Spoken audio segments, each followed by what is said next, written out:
صام رمضان إيمانا واحتسابا غفر له ما تقدم من ذنبه।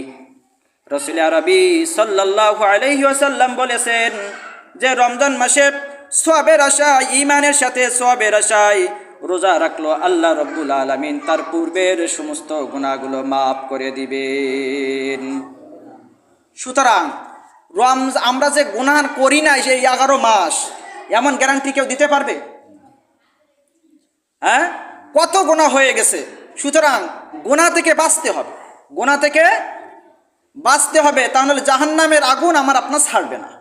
এজন্য রাসূল আরবি কি বললেন? ঈমানের সাথে সওয়াবের আশায় যে রমজানের রোজা পালন করলো, পিছের যত গুনাহ আছে আল্লাহ তাআলা মাফ করে দেবেন।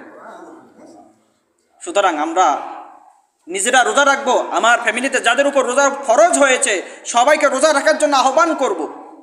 কোনো গার্জিয়ান এরকম ভুল করেন না যে তোর স্বাস্থ্য খারাপ হয়ে যাবে, রোজা